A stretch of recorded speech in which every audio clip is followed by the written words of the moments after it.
Hi, welcome to my channel. I've made a video on temperature, density, and humidity. I hope you like it. If you have any questions, any doubts, please comment below. And do not forget to subscribe, share, and like. Okay, so what is temperature? Temperature can be defined as the measurement of the degree of hotness, coldness of a body.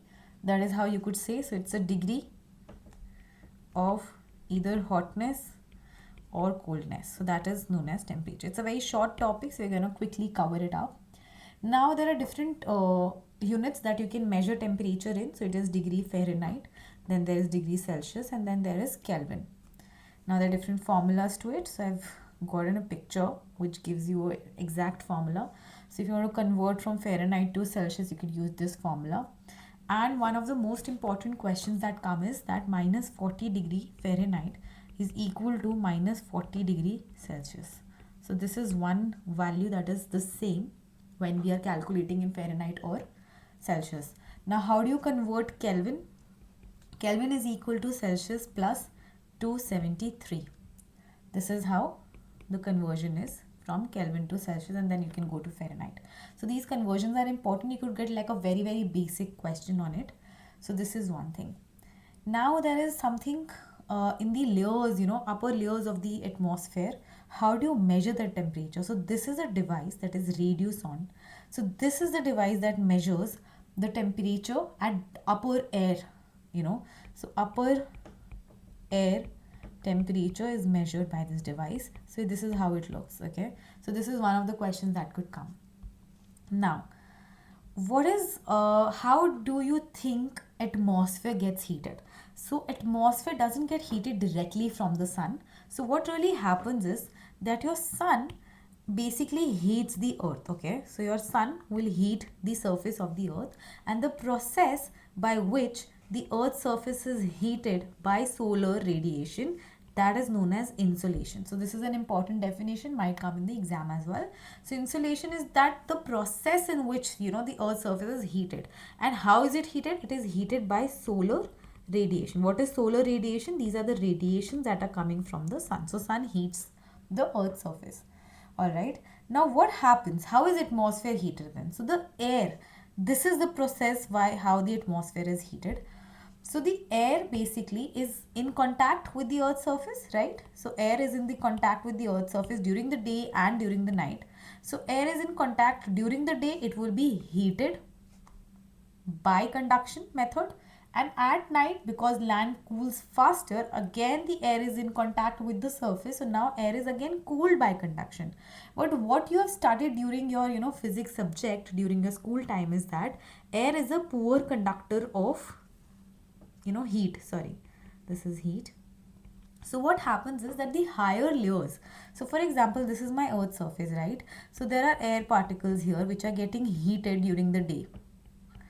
So what really, I'll just draw a beautiful diagram trying my best. So this is your sun. Okay, so sun will heat the surface of the earth, and now this surface in return will heat the air that is near the surface of the earth. This is how it happens. But क्योंकि जो air है, that is a poor conductor of heat, so the particles that are above the upper air surface doesn't get that much affected. So how are the upper layers of air heated? Now we're going to talk about that. So this is clear that the lower, like the surface atmosphere is heated by the conduction method. The upper layers are heated by convection. So what is convection really? Okay, so when air close to the surface is heated, it becomes lighter. The heated air becomes lighter, and what happens? It rises. So the air above is obviously colder as compared, so it will sink down. So this is a cycle that keeps on going, and this results in heating of the upper atmosphere. So with the help of diagram, if you say, if this is my earth, okay, so this is my green earth, and here are my hot air molecules that are closer to the earth, which are heated due to conduction. So sun has heated the surface of the earth. Now these air molecules are heated. Now they become lighter. So what will happen is they are going to rise because they become lighter, and the air molecules that were on top were not affected because air is a poor conductor of heat. So they are as compared cooler. So they would sink down. So these air molecules, and now when they're sinking down, again they're getting heated by the surface of the earth due conduction. So this convection is basically the method by which the upper atmosphere is heated. Okay, so this is one. Now what is condensation? All these definitions are important, one because they'll be used in other topics that we're going to cover later, but also there could be like one or two questions from them. So what is condensation? As the air is lifted, it will cool and water vapor in the air will condense and form cloud. So this is how cloud is formed. So clouds are formed with the method that is condensation. Clouds are formed by this. Okay, so what really happens is that the air that is lifted, okay, so the hotter air that was now lifting, once it's lighter, it, from the surface, if this is the surface of the earth, now this air has, gone up. Now as it is going up, it's becoming cooler now because it's going up and up. So now this air becomes cooler and the water vapor that is there in the atmosphere will get attached to this air and then they would form a cloud. It will condense and then they would form a cloud. So this is what condensation is. Now what is advection? These are all definitions just for your understanding. So advection is very important because this would be used in the seasons topic when we'll go there. So this is the horizontal movement of air. That's it. Horizontal movement of air. So when the air is moving horizontally, because, and why would air move horizontally? Because of the wind. So this is basically heating or cooling whatever by wind. So for example, I'll just give you, so if there is air particles here, now there is a wind that's blowing. So now these, and maybe there were hot air here. So now because of this wind, these air molecules would go here and they would get heated up, right? Because they'll mix with the hot air. So this is how the movement is, and this movement is only because of the wind. Great. Next important definition which you must have read in physics also. What is specific heat? So it is the amount of heat required. Okay, this is very important. Questions would come on this topic. I'll tell you what all to remember. Required to raise the temperature by 1 degree Celsius. Okay, so कितनी heat चाहिए to raise the temperature by 1 degree? So when we talk about, you could say land. Okay, we talk about land, then we talk about maybe sea. Okay, so land, you know that land heats faster as compared to water. So land को कम amount of heat चाहिए, उसी में वो ज़्यादा heat हो जाएगी, whereas water would require a larger amount of heat to get it warm. Okay, so land को कम amount of heat चाहिए and it will, get temperature would rise, whereas it is opposite for the case of sea. So we would say in this case, what will we say? We would say that land has low, very very important, a question I'm telling you that might come, and water has high, okay, specific heat. Because what is specific heat? Amount of heat required to raise. So come heat में it requires little heat to get the temperature up by 1 degree, as compared the sea would require a lot amount more as compared to land of heat to get the temperature up by 1 degree Celsius. Okay, so there is a term that is called diurnal variation. Okay, so what does this mean is, it is a fluctuation in temperature that happened during the day. It is less than 1 degree over ocean. So basically I say it, just understand this as the fluctuation in temperature that happen during the day. Okay, now what questions would come is on this. Just you have to remember this, and I'll make a table only. These questions do come in exam. Okay, so diurnal variation of temperature. Okay, so one is, it is more on land, I'll explain, and less over sea. Because variation कम है over sea, I'll tell you why. So the land heats faster and cools faster. That is why in Rajasthan, like I had mentioned before also, that it is very cold in the night and very hot. So the variation in temperature during the day and night is huge because it cools faster and it's get heated also faster. So that is why the answer is more on land. So the variation, fluctuation in temperature during, so the variation is more over land and less over sea. Similarly, third is it is less with cloud cover. So if the cloud is there, it will block the variation, it will keep the heat inside. So that is why the variation is less over cloud areas. Okay, so these questions come. Okay, fourth is less when there are strong winds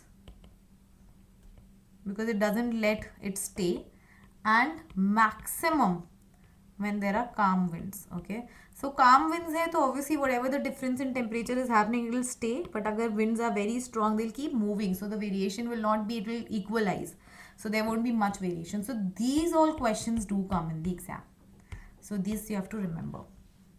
Now next very important question point of view. So there is solar radiation. Now in solar radiation there are different rays. Okay, so there is so there is infrared.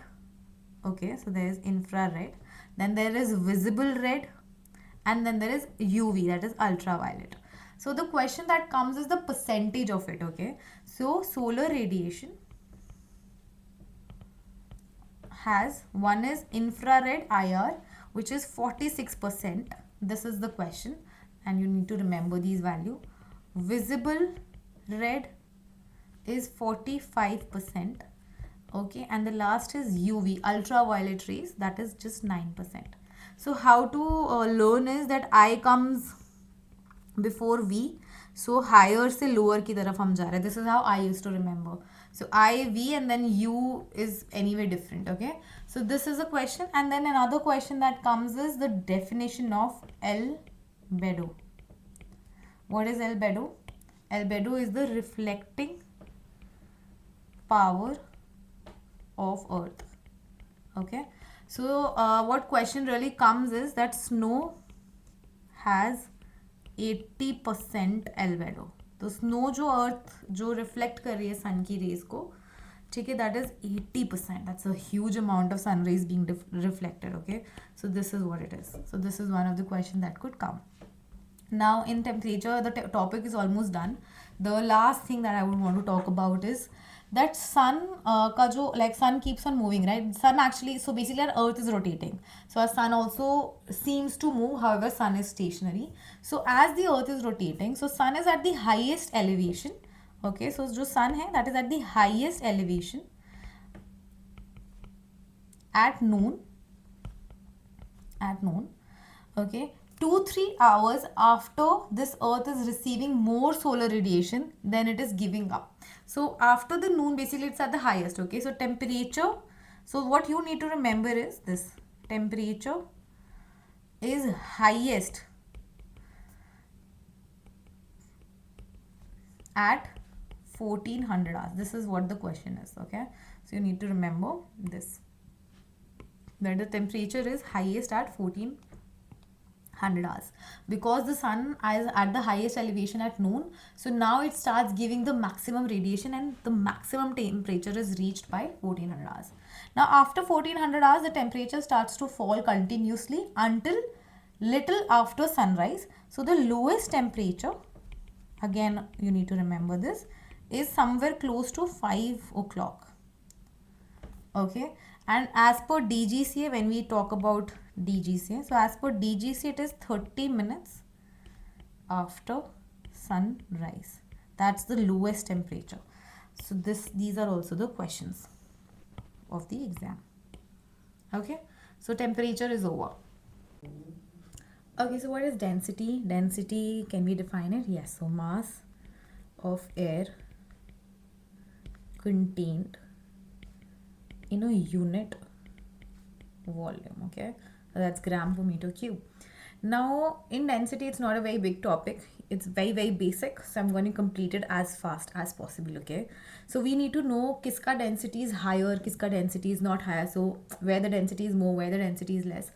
Okay, so we'll just do it point by point. So one is moist air density is less than dry air. Why? Because dry air में there are no water molecules, okay, और moist में there are more water molecules. So जो air की molecules है वो कम है, right? So if I can say that, you know, the red ones are my air molecules. So in moist air the blue ones would be more, that are H2O, that is your water molecules, right? Whereas in dry air the air molecules would be more because there is no moisture. So that is why the density is more of the air. We are talking about air density. So air is more in dry air whereas less in moist air. Okay, this is one. The second is warm air. We know all of this because we've already discussed this so many times, that warm air, it's lighter, it's less denser as compared to cold air. Cold air is heavy and denser. Third, when you go higher in altitude, so when the altitude goes up, your density decreases. Okay, so density decreases as you go up and up. This also we know, we've already done this in atmosphere chapter. Now important DGCA question. So density, basically, since it's already falling, so now you know that there is gravity, right? So gravitational force pulls the atmosphere. That is why troposphere has the maximum amount of atmosphere, 3/4 of the, you know, atmosphere. That is why the lapse rate is closer to the surface of the earth is higher. So density is almost half at 6 kilometer, which is nothing but approximately 20,000 feet of the surface. So by 20,000 feet your density falls by half of it. Okay, this is one of the good DGC question that could come into. Okay, next is fifth point is density at sea is less than at equator. I'll tell you why. And then equator pe density is less than at poles. So sea mein there's a lot of moisture present, right? So that is why the density of air above the sea is always less, because the moisture is high. So the air molecules are less. So that is why the density is less as compared to sea and when we compare it to land. Now when we see equator and poles are colder. The temperature is, you know, going down, minus में भी चला जाता है. So the air is denser near the poles. So from this we can say, from this part we can say that our density basically increases with increase in latitude, right? Because equators, ये अगर मेरा equator है तो मेरा ये वाला मतलब ये अर्थ हो गई, ये पोल हो गया, राइट? सो जैसे जैसे मैं हायर जा रहा हूँ मेरा टेम्परेचर फॉल हो रहा है. So also when the temperature is falling density is increasing. So this is also important. Now very important and very confusing, you know, term for a lot of us. For me also initially it was, but now it's not. So now there is something called as density altitude. Okay, this is not the density. So density we already know what it is. Now density altitude is defined as altitude above mean sea level at which a given density occurs. So basically what it really means is that when I say low density, okay, this means higher density altitude. Now what it means is कि मैं जब जैसे जैसे मेरा altitude increase हो रहा है, मेरी density कम हो रही है, right? So my density is decreasing as I'm going higher and higher. So when I am talking about an altitude which is at a higher, you know, level, so उधर my density is low but the altitude is higher. So higher density altitude पे the density is lower. So basically very important thing that you need to know is they're inversely proportional. So density is inversely proportional to the density altitude. Is that clear? Great. You keep on repeating it, you'll understand. Okay, so density altitude is also known as pressure altitude. This could also be written as pressure altitude. That's just another term to it. And there is one formula which might or might not be used much in exam, but still it's a part of your syllabus, so I'm writing it down. Pressure altitude plus 120 deviation. So where deviation, you know what deviation it is actual minus ISA. Pressure altitude is your indicated altitude. Okay, that is your indicated. And where is it indicated? The altitude is indicated in your altimeters, right? Indicated altitude, and this is your density altitude. So this is a formula that might be used. If it is used, we'll see. Otherwise, that's it in density. All right, so the topic is over. What is humidity? Humidity is basically the moisture the air can hold, right? The moisture in the air. That is humidity. Before we come to that, let's understand a few terms. Okay, so let us understand what is latent heat. All these definitions are done in maybe 12th or 10th class, I don't remember. So latent heat is the heat, it's basically of a substance, that is when the heat is either absorbed, okay, or released. It is either absorbed or released without the change of temperature when the substance changes state. So when do you think the substance will change state? So when ice basically changes to water. Okay, so now in this case कब होगी ice water पे change? When the heat is absorbed. So here the latent heat is absorbed. Okay, so it changes the state. The temperature of the water could be similar to that of the ice or even same when it is absorbed. So this is one example. The second is when water vapor, okay, changes to water. Now it is becoming colder, right? When it changes to water, it's cooling. So here the latent heat is released. So this is how it is. So basically the change of state where there is no change of temperature, the latent heat is either absorbed or released. This is one thing. The second thing that you need to know is evaporation. We already know what evaporation is. I'm just writing the word. So evaporation is the change of state from liquid, you could say, to vapor. This is what really evaporation is all about. So this is another definition. Condensation we have already discussed. I'll still tell you. So it is again a state change from vapor to liquid. That is condensation, right? And it leads to the formation of either fog, you could say, or clouds. Okay, that is the condensation. What is sublimation? Sublimation is basically when you are changing state from air to direct solid and there is no liquid in between. So for example, you could say that water vapor cooled in a way that it directly forms ice. So the example of sublimation is hoar frost, and this is also a part of your exam question. Okay, so this you need to know, very important. So when there is no in between state change, so direct from air to solid, that is sublimation. Okay, great. Now there are more definitions that we need to focus on, and that is saturation. What does saturation mean? These are all related to humidity and we'll come to that again. So basically when your air contains maximum water vapor, it can hold. इससे ज़्यादा water vapor it cannot hold. Then it is said to be saturated. Now it cannot hold more water. That is saturation point, right?